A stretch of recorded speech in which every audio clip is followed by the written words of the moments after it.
Hey guys! Nasubukan nyo na po ba ito sa kangkong? Naku, kung hindi pa ay subukan nyo na rin. So ayan nga po, meron po ako ditong isang tali ng kangkong at aking pinutol sa ganyan kalalaki. At sa recipe po natin ngayong araw ay gagamit rin po tayo dito ng itlog na maalat. Bale, 3 piraso po yan. At akin naman po yung hihiwain sa ganyan lamang po kaninipis. Kapag nga nauumay na kayo sa karne, naku, subukan nyo naman po yung mga ganitong recipe. Talaga namang tanggal ang umay ninyo. Ayan, nahiwa na natin. Set aside muna. Tapos ibablanch naman po natin itong ating kangkong or ihahalbos naman po natin ito. Hindi po kailangan malubsak ha mga mami ko. Kapag po yan ay medyo nalaya na ay pwede nyo na po yung hanguin. At sa isang tasa po ay pagsasama-samahin na po natin yung ating mga sangkap katulad nga po nitong kangkong, kamatis. Syempre maglalagay rin po tayo dito ng sibuyas mga mami ko. And syempre po naglagay na rin po ako dito ng siling berde para may konting anghang. 3 piraso ng kalamansi at konting patis. Konting patis lamang po dahil yun naman pong ilalagay natin is itlog na maalat. So ayan, i-mix-mix lamang. Then kapag na-mix na ay ilagay na yung ating hiniwang itlog na maalat. Napakadali lamang po ng recipe na ito. Talaga naman pong sandali lamang meron ka ng masarap na insaladang kangkong with salted egg.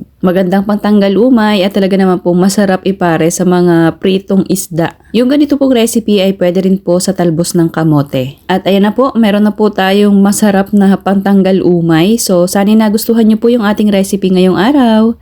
Thank you for watching. Serve and enjoy!